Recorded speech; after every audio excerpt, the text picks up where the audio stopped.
So hello dear students, welcome to Sanjay sir Odia. तो देखो आज आम डिस्कसन करवा प्लस टू सेकेंड इयर पिलाମାନଙ୍କର ऑलरेडी आम प्रबंध सब डिस्कसन कर दी। तो आज आम पद्य गुड़ा डिस्कसन करवा जोटार फास्ट पद्य अच्छे आपर बड़पण। ठीक अच्छे, बड़पण जार कवि होती कि राधानाथ राय। तो यहाँ आम आज कम्प्लीटली डिस्कसन करवा। ता पूर्व यदि आपपर्यंत भिडियो गोटे लाइक करना निश्चय गोटे लाइक करूँ और सांग मान सहित शेयर करूँ, जहाद्वारा आपण सांग मान सहित क्लास अटेंड करेंगे। जब चैनल को फर्स्ट टाइम अच्छा निहत सब्सक्राइब करेंगे और सब्सक्राइब कलापर पाखर आस रेड कलर बेल आइकन रे क्लिक करी आपण मैंने ऑल नोटिफिकेशन सेट कर दिंतु, जहाद्वारा चैनल प्रत्येक वीडियो नोटिफिकेशन आपण पाखे सर्वप्रथम पहुँची पार। देखो कौन प्रकार पर्सनल डाउट्स थे मो सहित कंटाक्ट करने को मो व्हाट्सएप नंबर डिस्क्रिप्शन बॉक्स रे अवेलेबल अच्छी। जब टेलीग्राम ग्रुप रे जॉइन ना स्टडी मटेरियल और सब नोट्स टेलीग्राम ग्रुप रे निश्चय भी जॉइन जातु। टेलीग्राम ग्रुप रो लिंक और मो व्हाट्सएप नंबर सब आपको डिस्क्रिप्शन बॉक्स रे मिल जाव। ठीक अच्छे, तो चलतु डेरी नक आरंभ करवा। तो देखो आपड़ी टेलीग्राम ग्रुप रे निश्चय भी जॉइन दिंतु, कहीं आम प्रतिदिन जहाँ भी आप क्लासेस लिंक सब थाए से सब आम टेलीग्राम ग्रुप रे शेयर करूँ, जहाद्वारा कौन भी क्लास मिस करेंगे ना। ठीक अच्छे, तो समस्त मेक श्योर करूँ टेलीग्राम ग्रुप रे जॉइन होगापी।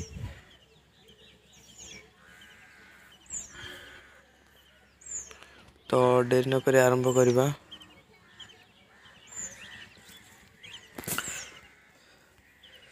तो देखो ओडिया साहित्य ज्योति पार्ट 2 आपको यहाँ देखा पीडीएफ जब आप ना टेलीग्राम ग्रुप रे शेयर करछि। ग्रुप रे निश्चय भी जॉइन जातु, बहिर पीडीएफ पाइपर।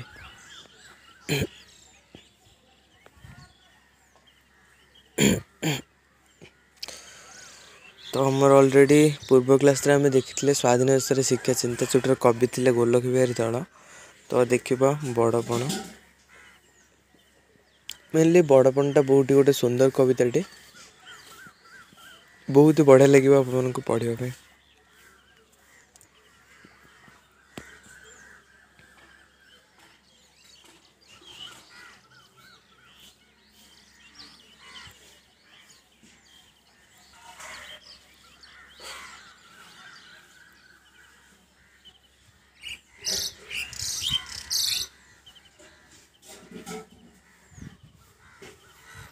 तो पिला माने टिके ऑनलाइन रे बुक्स जेहेतु लोड होची, सो टिके विलंब होची, सो हेतु प्लीज टिके एडजस्ट कर दिंतु। कौन करें देखु बड़पण आसगला। कवि होती कि राधानाथ राय, देखिपे।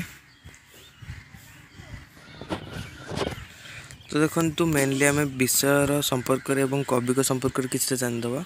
जेहेतु गोटे बड़ कविताटे तो आपर हुए तो गोटे क्लास रे न सरी पारे, तो 2-3टा पार्ट निश्चय भाव विषय आसो। तो आपने समस्ते मेक श्योर करेंगे सब पार्ट गुड़ा को अटेंड करने।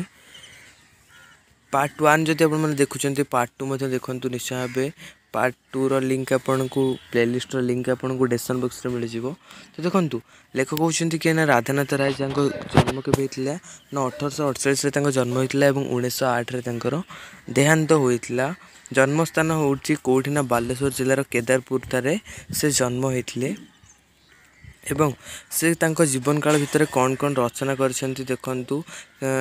केदारगौरी रचना करछंती नंदीकेश्वरी, उषा, पार्वती, चंद्रभागा, चिलिका, दरबार, महाजात्रा, जजातिकेश्वरी सब हूँ तांको रचना संभार। एवं गद्य सब से कौन कौन रचना करछंती ना इतालीय युवा, विवेकी, एतद व्यतीत अनेक कविता, अनुदित रचना, संस्कृत रचना और बंगला रचना सब मान से रचना करछंती। एवं यदि आप देखिए राधानाथ राय ओडिया आधुनिक काव्य साहित्यर प्रतिकृत स्रष्टा, प्रथम कवि भाव से पाश्चात्य और भारतीय साहित्य उभयर अध्ययन और अनुशीलन करी आपणार काव्य कवितार प्रतिफलन करिसेंती। तेणु तांको साहित्य को प्राच्य पाश्चात्यर समन्वय बोली गवेषक माने मत दियंती। राधानाथ ओडिशा माटीर जड़े सुयोग्य संतान। महाकवि सारला दास परि से ओडिशार माटी, पानी, अरण्य, पर्वत, नदी, समुद्र और तीर्थस्थान मानक आपणा काव्य महत् स्थान प्रदान करछंती। शिक्षक शिक्षा प्रशासक होइतिबा राधानाथ समग्र ओडिशा एवं भारतर विभिन्न स्थान भ्रमणर सुयोग पाइतिले। कविवर राधानाथ आपण कवितार प्रकृतिर नैसर्गिक सौंदर्यर अपरूप वर्णना कर सुखपाठ्य भाषा सुबोध सरल छंदरे जीवनर पार्थिव अनुभूति और नश्वरता प्रकृति मध्य परमेश्वर का दर्शन सत्य धर्मर जय आदि प्रसंग को आपण काव्य कविता गुड़िक से सुंदर भाव में रूप प्रदान कर कवि सौंदर्य संदर्शन में पारदर्शिता विषय निर्वाचन नूतनता वर्णनार रसालता और प्राणचुर्यर विशालता और भाषार लालित्य काव्यगुड़ी को सुखपाठ्य करें। राधानाथ साधारण कवि पलटि जुग प्रवर्तक स्रष्टा। तो बड़पण संपर्क में देखीदे कि बड़पणर अर्थ कौन देखूँ आमर पठित कविताटी राधानाथ सुप्रसिद्ध व्यंग काव्य दरबार आसी। तो मुझे जमी कही आगुरी आपने कौन भी चैप्टर पढ़ु मेनली आपने से चैप्टर कवि किए कवि जन्म केवे कौटी होता संपर्कित रिलेटेड एवं से जो विषयटी आप पढ़ुं विषयटा कौटू संगृहित कराइटा ही मेनली आपको एग्जाम रे पचारि थाए। तो आपने निश्चय भाव यहाँ नोट डाउन करूँ जे पठित कविताटी राधानाथ सुप्रसिद्ध व्यंग काव्य दरबार संगृहित कर देखु विश्वविख्यात नक्षत्र विज्ञानी ज्योतिर्विद पठाणी सामंत चंद्रशेखर ना तो आपने शुणी संबंधित करने कटकर बारवाटी दुर्ग कौन होता ना गोटे सभार आयोजन कर विभिन्न गड़जातर राजा जमीदार माने यही दरबार में जोग देते से राजा और राजकर्मचारी मानकर असार अहंकार कवि राधानाथ असह्य होती आपणार शक्तिशाली लेखनी रे से यही अहंकारी मान उद्देश्य महाकाल क्रूरता अहमिकार असारता मनीष पणियार महानता एवं धर्मर श्रेष्ठता विषय अवधारणा कर धर्मपथर जीवन यापन कर प्रकृत बड़पणार परिचय देवाक से निवेदन कर अर्थात कौन होता पठाणी सामंत चंद्रशेखर को संबोधन करने कटकर बारवाटी दुर्ग एक सभार आयोजन कर सभार विभिन्न गड़जातर राजा मैंने जोग देते से राजा मानकर कौन होता ना तांकर अहंकार माने गर्व ये सब को कवि आमर सही पारना एवं निजर शक्तिशाली कलम मुनरे से संपर्क ही लेखना उपस्थापन कर। तो देखो जब आप फास्ट लाइन को देखिए मने ना तुम्बे कहार संतान केसरी औरसे तुम्बे सीना सन पूर्व पुरुषर प्रतिष्ठा विश्वाल बिकी भांगी खाई केते काल यार अर्थ होची तुम मानकर पूर्व पुरुष केमतिका थिले से माने तुमे जानिन एवं तुमे कहार संतान केते बड़ महाराजकर केते बड़ राजपरिवार संतान तुमे एक कथा तुमे भूली जाउछ एवं तुम पूर्वपुरुष मानकर प्रतिष्ठा अर्थात धन जन गोप सबू थिला बहुत अधिक तो से सब को तुम्हें बिकी भांगी खाऊच तुम्हें माने किछि अधिक कौन होची ना अर्जन कर पारना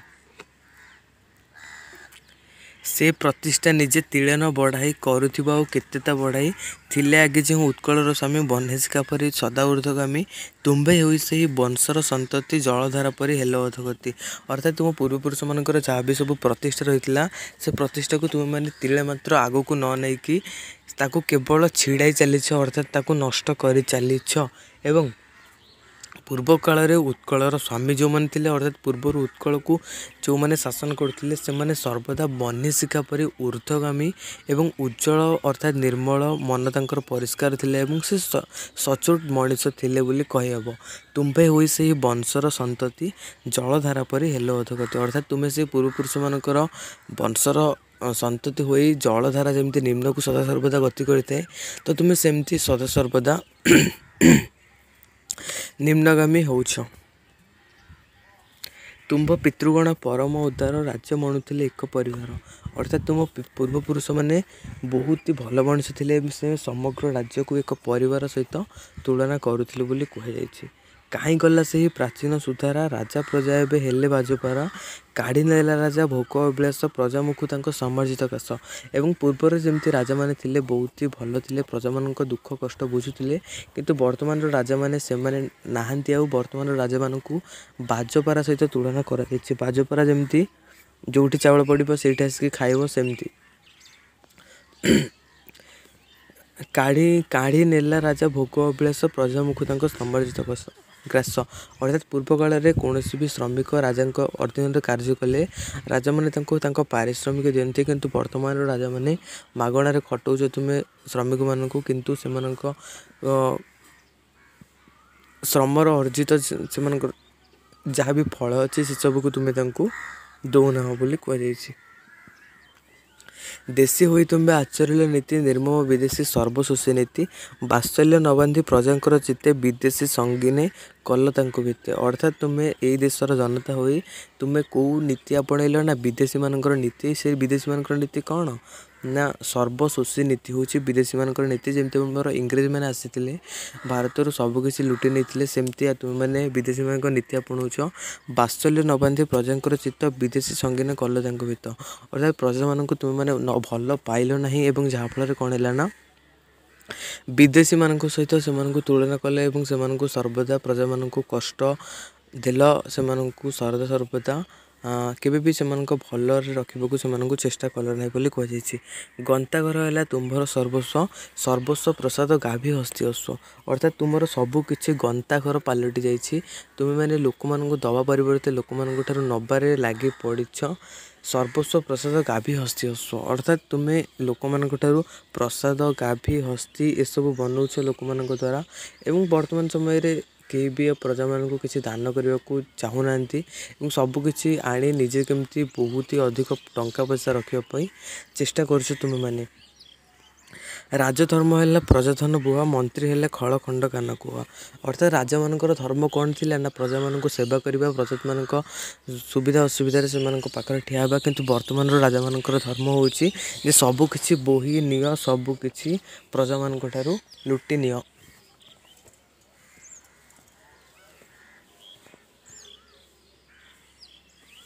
ମନ୍ତ୍ରୀ ହେଲେ ଖଳ ଖଣ୍ଡ କାନକୁ। ଏବଂ ମନ୍ତ୍ରୀମାନେ ପୂର୍ବ ସମୟରେ କ'ଣ ଥିଲେ ନା ମନ୍ତ୍ରୀମାନେ ପୂର୍ବ ସମୟରେ ପ୍ରଜାମାନଙ୍କର କ'ଣ ବି ଅସୁବିଧା ହେଉଥିଲା ସେ ସମ୍ପର୍କିତ ରାଜାମାନଙ୍କୁ ଜଣାଉଥିଲେ। କିନ୍ତୁ ବର୍ତ୍ତମାନ ସମୟରେ ଯେଉଁମାନେ ବି ମନ୍ତ୍ରୀ ଅଛନ୍ତି ସେମାନେ ଖଳ ବ୍ୟକ୍ତି ଏବଂ ଖଣ୍ଟ ଅର୍ଥାତ୍ ଚୋର କାନ କୁହ ଅର୍ଥାତ୍ ରାଜାମାନଙ୍କୁ କାନରେ କହି କେମିତି ପ୍ରଜାମାନଙ୍କୁ ଦୁଃଖ ଅଧିକ କଷ୍ଟ ଅଧିକ ଦେଇହେବ ସେ ସମ୍ପର୍କିତ ଚିନ୍ତା କରୁଛନ୍ତି। ତଣ୍ଡି ଦୁଃଖୀ ରଙ୍କ ଅରକ୍ଷିତ ରାଣ୍ଡ ବିଦେଶୀଙ୍କି ଖୁଆଇଲ କୁସ୍କୁଟାଣ୍ଡ। ଅର୍ଥାତ୍ ପୂର୍ବ ସମୟରେ ଯେଉଁ ରାଜାମାନେ ଥିଲେ ସେମାନେ ସାଧାରଣତଃ ଗରିବ ଲୋକମାନଙ୍କୁ ଦାନ କରୁଥିଲେ, ଦୁଃଖୀ ରଙ୍କି ଅରକ୍ଷିତମାନଙ୍କୁ ଖାଦ୍ୟ ବସ୍ତ୍ର ଏସବୁ ଦାନ କରୁଥିଲେ। କିନ୍ତୁ ବର୍ତ୍ତମାନର ରାଜାମାନେ ସେମାନଙ୍କୁ କିଛି ବି ଦାନ କରୁନାହଁ ବୋଲି କୁହାଯାଇଅଛି। ନ ପାଇଲେ ଦୁଃଖୀ ପ୍ରଜା ଖୁଦକୁଣ୍ଡା ବିଦେଶୀଙ୍କି ଖୁଆଇଲ କୁସ୍କୁଟାଣ୍ଡା ନ ପାଇଲେ ଦୁଃଖୀ ପ୍ରଜା ଖୁଦକୁଣ୍ଡା। ଅର୍ଥାତ୍ କେବଳ ବିଦେଶୀମାନଙ୍କୁ ହିଁ ପୋଷି ଚାଲିଛ, ନିଜ ଦେଶର ପ୍ରଜାମାନେ ହୁଏତ ଖାଇବାକୁ ପାଇପାରୁନାହାନ୍ତି ବର୍ତ୍ତମାନ ସମୟରେ ବୋଲି କବି କହିଛନ୍ତି। ଏବଂ ସେ ଆହୁରି ମଧ୍ୟ କହିଛନ୍ତି ନେଲେ ଘିଅ ଅଟା ସଙ୍ଗେ ଛାଗ ମୁଣ୍ଡା କାଣ୍ଡ ଜ୍ଞାନ ହୀନ କାଣ୍ଡ ପୃଷ୍ଠ ହୁଣ୍ଡା। ଏବଂ ବିଦେଶୀ ଯେଉଁ ମନ୍ତ୍ରୀମାନେ ତୁମେ ବର୍ତ୍ତମାନ ରଖିଛ ସେମାନେ କ'ଣ କରୁଛନ୍ତି ନା ସବୁକିଛି ନିଜ ଦେଶକୁ ବୋହି ନେଇଯାଉଛନ୍ତି। କାଣ୍ଡ ଜ୍ଞାନ ସେମାନଙ୍କର ନାହିଁ ଯେ ସାଧାରଣ ପ୍ରଜାମାନଙ୍କର ଦୁଃଖ ଅସୁବିଧାରେ ଆମକୁ ଠିଆ ହେବାକୁ ପଡ଼ିବ। ସାଧାରଣ ପ୍ରଜାମାନଙ୍କର କ'ଣ ବି ଅସୁବିଧା ହେଉଛି ତାକୁ ଆମକୁ ବୁଝିବା ପାଇଁ ପଡ଼ିବ। ଅଭୀଷ୍ଟ ଦେବତା କଲ ଲୋଭ ପ୍ରେତ ନଚିତିଲ ଭାଇ ବିପଦର ବେତ। ଅର୍ଥାତ୍ ତୁମେ ଦେବତାମାନଙ୍କୁ ମଧ୍ୟ ବର୍ତ୍ତମାନ ମାନୁନାହଁ ଯେ ଭଗବାନ ଅଛନ୍ତି ବୋଲି ମଧ୍ୟ ତୁମମାନଙ୍କ ମନରେ କୌଣସି ପ୍ରକାର ବିଶ୍ୱାସ ନାହିଁ। ବିପଦର ବେତ ଯେତେ ଖାଇଲେ ମଧ୍ୟ ତୁମେମାନେ ଚେତୁ ନାହଁ ବୋଲି କୁହାଯାଇଅଛି। ସଦା ହୋଇ ପାପ ଦ୍ରବିଣ ପ୍ରତ୍ୟାଶୀ ପ୍ରଜା ମଧ୍ୟ ପାପ ବୁଦ୍ଧିକି ମନାସି ରହିଥାଅ ଟାକି କରି ଜରିମନା ଧନେ ପୁରାଇବା ଲାଗି ମାଲଖନା। ଅର୍ଥାତ୍ ସବୁବେଳେ ତୁମେ ପାପ ହିଁ ଅର୍ଜନ କରିଚାଲିଛ ଏବଂ ପ୍ରଜାମାନଙ୍କୁ ବହୁତ ସାରା ଦୁଃଖ କଷ୍ଟ ଦେଇ ଚାଲିଛ। ରହିଥାଅ ଟାକି କରି ଜରିମନା ଧନେ ପୁରାଇବା ଲାଗି ମାଲଖାନା। ଏବଂ ସର୍ବଦା ଅନେଇକି ରହିଥାଉ ଯେମିତି କିଛି ବି ଗୋଟେ ଜିନିଷ ମିଳିଲା ଆଣିକି ଆମ ଗନ୍ତା ଘରେ ତାକୁ ସାଇତି କରିକି ରଖିଦେବୁ। ଧନର ଲାଳସା ଜାଗୃତି ସ୍ୱପନେ ଧନ ବିନୁ ନାହିଁ ଆନ ଚିନ୍ତା ମନେ ଧନର ସାଫଲ୍ୟ ସୁବୟ କେବଳ ଯକ୍ଷ ପ୍ରାୟ ତାକୁ ଜଗି କେଉଁ ଫଳ। ଅର୍ଥାତ୍ ଧନର ଲାଳସାଟା ତୁମ ମନରେ ସଦାସର୍ବଦା ରହିଛି। ଧନ ବିନା ତୁମ ମନରେ ଆଉ କୌଣସି ବି ଭାବନା ଆସୁନାହିଁ ବୋଲି କୁହାଯାଇଛି। ଧନର ସାଫଲ୍ୟ ଅର୍ଥାତ୍ ଧନର ସଠିକ୍ ଉପଯୋଗ କେବଳ ସୁବ୍ୟୟରେ ହେଇପାରିବ ଯଦି ତାକୁ କେବଳ ଯକ୍ଷ ଯିଏକି ଧନର ଦେବତା ଯଦି ବି ସେ କେବଳ ତାକୁ ସଦାସର୍ବଦା ଜଗିକି ରହିବ ତା ଦ୍ୱାରା ମଧ୍ୟ ଧନର ସାଫଲ୍ୟ ଅର୍ଥାତ୍ ଧନର ଯାହା ବି ଅଛି ସାଫଲ୍ୟ ଅଛି ଅର୍ଥାତ୍ ଧନଟା ସଠିକ୍ ଭାବରେ ବିନିଯୋଗ ହୋଇପାରିବାକୁ ସାଫଲ୍ୟ କୁହାଯାଏ ସେଇଟା ମଧ୍ୟ ସମ୍ପାଦିତ ହୋଇପାରିବ ନାହିଁ। ମଞ୍ଚେ କେତେ ଆସି କେତେ ଗଲେ ଭାଇ କିଏ ନେଇଗଲା କି ଧନ ମୁଣ୍ଡାଇ ପଡ଼ିତ ରହିଲା ପଛେ ହାତୀ ଗଢ଼ା ପଡ଼ିତ ରହିଲା ସୁନା ରୂପା ତଡ଼ା। ଅର୍ଥାତ୍ ଏ पृथ्वी रूपक रंगमंच केते लोक आसिले केते लोक चलीगले कहीं भी धन को लेकिन जाना आसला बेले एका आसी गला बेले एका ही जाइछन्ति केही भी सहित जाई नांती से जहाँ भी धन ए संसार रे अर्जन करथिले पारिवारिक लोक भाई बंधु कुटुंब एमाने निज साथी रे जानती केवल मशाणी पर्यंत तापर नुहे पड़ी तो रहिला पछे हाथी घोड़ा पड़ी तो रहिला सुना रूपा तड़ा भगवान जितेबाला संसार विदाय नहीं से हाथी घोड़ा पड़ी रही एवं सुना रूपार जो सब तोड़ा मान तुम्हें बर्तमान गर्व करुच से सब को तुम्हें नहीं जीवनी से सब ये पड़ी ही रहिबो पड़ी तो रहिला रत्न भास्वर कुबेर भंडार समगंताकर पड़ी तो रहिला रत्न अर्थात रत्न जो मैंने रत्न जोटा कि धनर सबुठ महंगा जिनस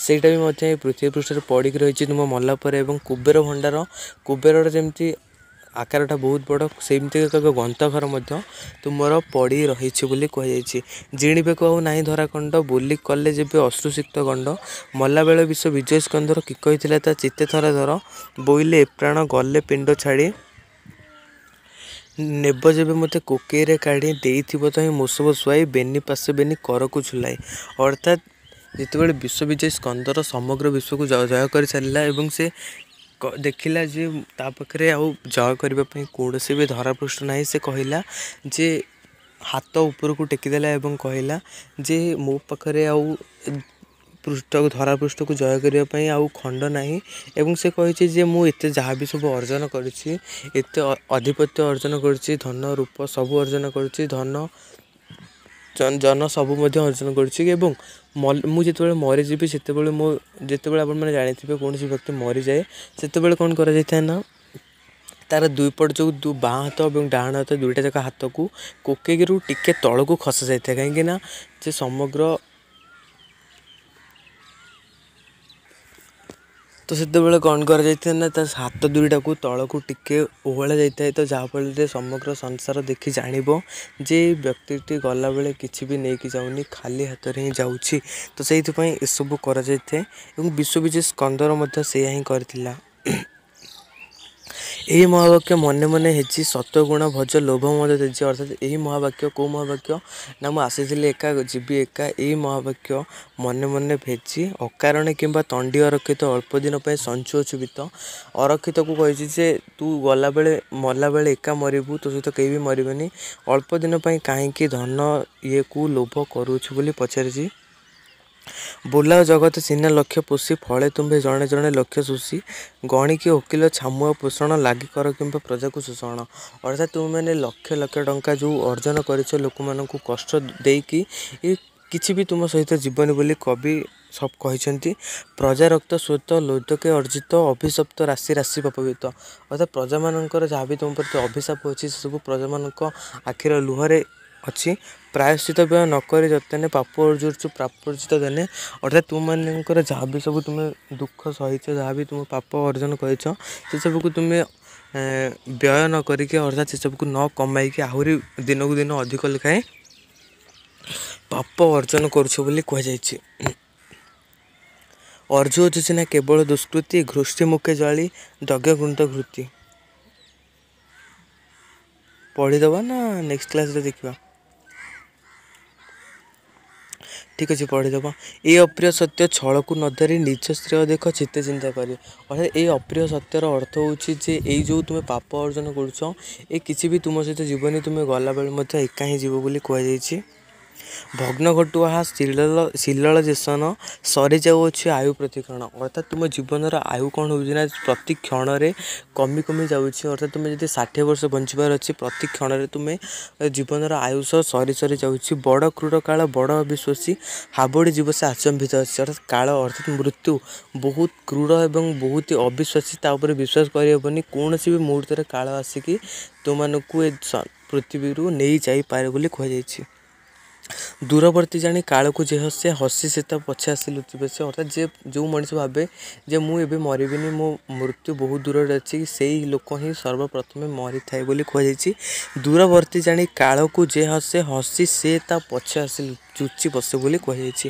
ନୀତି ବେଳେ ବୁଝି ଛାମୁରେ ହାଜର ହେବା ବ୍ୟତୀତ ତାକୁ 90 ଗୋଚର କେତେ ଦିନ ଖେଳୁଥିବ ଏହି ଖେଳ ପାଖେଇ ଆସୁଛି ସେ ଅନ୍ତିମ ବେଳ।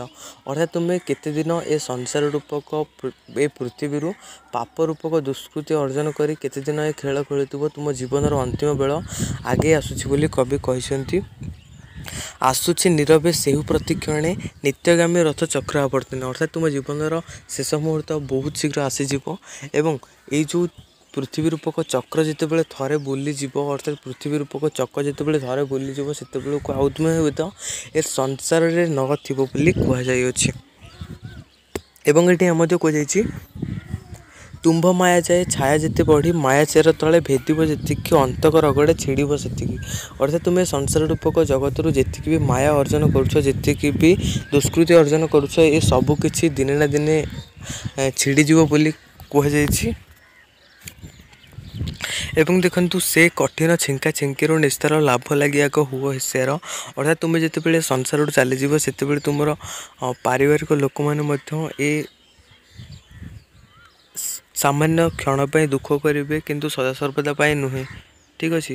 ତ ମୋଟାମୋଟି ଭାବରେ ବିଷୟର ଯଦି ସାରମର୍ମ ଆପଣମାନଙ୍କୁ କହିବି ତାହେଲେ କ'ଣ ହେଇଛି ନା, ଯେଉଁ ରାଜା ଏବଂ ରାଜକୀୟ ମନ୍ତ୍ରୀମାନେ ସେମାନଙ୍କର ମନରେ ଯେଉଁ ଗର୍ବ ଅହଙ୍କାର ଅସାମିକାର ଭାବନା ଅଛି, ତ କବି ମେନଲି ମୋଟାମୋଟି ଭାବରେ ସେ ଭାବନାକୁ ଦୂର କରିବାକୁ କିଛିଟା ମାତ୍ରାରେ ଚେଷ୍ଟା କରିଛନ୍ତି। ବେଳ ଥାଉ ଥାଉ ଅରଜି ଧର୍ମ ଜନ୍ମ ଅନୁରୂପେ ଦେଖା କରମ ଜନ୍ମ ଫଳ ଭାବେ ବଡ଼ପଣ ପାଇ ଫଳ ଧର୍ମ ଫଳେ ତାକୁ କର ଚିରସ୍ଥାୟୀ। ଅର୍ଥାତ୍ ବେଳ ଯେତେବେଳେ ପର୍ଯ୍ୟନ୍ତ ଅଛି ସେତେବେଳେ ପର୍ଯ୍ୟନ୍ତ ଧର୍ମ ଅର୍ଜନ କର। ତୁମ ଜନ୍ମ ହେଇଛ ଏ ଧରାପୃଷ୍ଠରେ ତା'ର ଅନୁରୂପରେ ଅର୍ଥାତ୍ ତା'ର ବଦଳରେ ତୁମେ କିଛି ଭଲ କର୍ମ କର ବୋଲି କୁହାଯାଇଛି। ଜନ୍ମ ହେଇଛ ସେଇଟା ହେଉଛି ସବୁଠାରୁ ବଡ଼ ପଣ। ଅର୍ଥାତ୍ ତୁମେ ପୃଥିବୀ ପୃଷ୍ଠରେ ଜନ୍ମ ହେଇଛ ମଣିଷ ରୂପରେ, ସେଇଟା ହେଉଛି ତୁମ ପାଇଁ ବହୁତ ବଡ଼ ଭାଗ୍ୟରେ ଥିଲେ ମିଳେ ବୋଲି କୁହାଯାଇଛି। ଧର୍ମ ଫଳ ଅର୍ଜନ କରି ତୁମେ ପୃଥିବୀ ରୂପରେ ଧରାପୃଷ୍ଠରେ ଜନ୍ମ ହେଇଛ, ସେ ଜନ୍ମକୁ ଚିରସ୍ଥାୟୀ କରିବାକୁ କୁହାଯାଇଛି। ଧର୍ମ ଏକ ପୋତ ଗଢ଼ିଛନ୍ତି ବିଧି ତରିବାକୁ ଏ ସଂସାର ବାରିଧି। ଅର୍ଥାତ୍ ସଂସାର ରୂପକ ବାରିଧିକୁ ପାର କରିବା ପାଇଁ ଧର୍ମ ହେଉଛି ଏକମାତ୍ର ଡଙ୍ଗା ବୋଲି କୁହାଯାଇଛି। ଧର୍ମ ଏକ ସିନା ମହତ ପଣିଆ ଆଉ ବଡ଼ପଣ ଅଢ଼େଇ ଦିନ। ଅର୍ଥାତ୍ ପୃଥିବୀରେ ଧର୍ମ ଛଡ଼ା ଆଉ ଯାହା ବି ବଡ଼ପଣ ଅଛି ସେସବୁ ଅଢ଼େଇ ଦିନ ମାତ୍ର। ଧର୍ମ ହେଉଛି ଅର୍ଥାତ୍ କ'ଣ କରାଯାଇଛି ନା, ଧର୍ମ ରୂପକ ଯେଉଁ ବଡ଼ପଣ ଅଛି ତାକୁ ହିଁ ତାହାରି ଦ୍ୱାରା ହିଁ ସଂସାର ରୂପକ ବାରିଧିକୁ ପାର କରାଯାଇପାରିବ। ଧର୍ମ ହେଉଛି ସବୁଠାରୁ ବଡ଼ ଗୋଟେ ମହତ୍ପଣ ଏବଂ ଆଉ ଯେଉଁ ସବୁ ବଡ଼ପଣ ଅଛି ସେସବୁ ଅଢ଼େଇ ଦିନ ପାଇଁ ମାତ୍ର କୁହାଯାଇଛି। ବଡ଼ପଣ ଭାଇ ଏକା ସିନା ସେହି ଛଡ଼ାଇ କେହି ଯା ନପାରେନି। ଅର୍ଥାତ୍ ତାକୁ ହିଁ ବଡ଼ପଣ ଆମେ କହିବା, ଯେଉଁ ବଡ଼ପଣକୁ ଆମ ପାଖରୁ କେହି ବି ଛଡ଼େଇ ନେଇପାରିବନି। ସେମିତିକା ବଡ଼ପଣ ହେଉଛି କେବଳ ଧର୍ମ ଛଡ଼ା ଆଉ ସଂସାରରେ ଯାହା ବି ଅଛି ସବୁକିଛି ଦିନେ ନା ଦିନେ ଆପଣମାନଙ୍କ ପାଖରୁ କେହି ନା କେହି ଛଡ଼େଇ ନେବେ। ଠିକ୍ ଅଛି। ବଡ଼ପଣ ସିନା ଅନ୍ତେ ସୁଦ୍ଧା ଯାହାର ସୁରଭେ ଚହଟୁ ସାହେ ସଂସାର। ଅର୍ଥାତ୍ ତାହାକୁ ହିଁ ଆମେ ବଡ଼ପଣ କହିବା, ଯାହାର ଅନ୍ତ ହେଇଗଲେ ମଧ୍ୟ ତା'ର ଉପକାର ଯେଉଁମାନେ ପାଇଛନ୍ତି ସେମାନେ ସଦାସର୍ବଦା ଆପଣଙ୍କ ବିଷୟରେ ହିଁ କହୁଥିବେ। ବଡ଼ପଣ ସିନା ସେହି ତାକୁ ଗଣି ଯେଉଁ ବଡ଼ପଣ ଦୁଇ ଲୋକ ସାଜନି। ଅର୍ଥାତ୍ ତାକୁ ହିଁ ଆମେ ବଡ଼ପଣ କହିବା ଯେଉଁ ବଡ଼ପଣ ଦ୍ୱାରା ଦୁଇ ଜଣ ବ୍ୟକ୍ତିଙ୍କର ମଙ୍ଗଳ ହୋଇପାରୁଥିବ।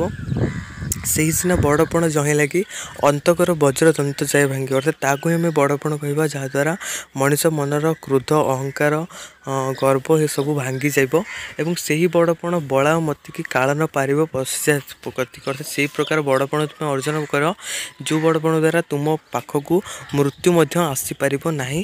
ହେଳା କର ନାହିଁ ପାଇଏ ସୁବିଧା ଲଭିବାକୁ ସେହି ବଡ଼ପଣ ନେତା।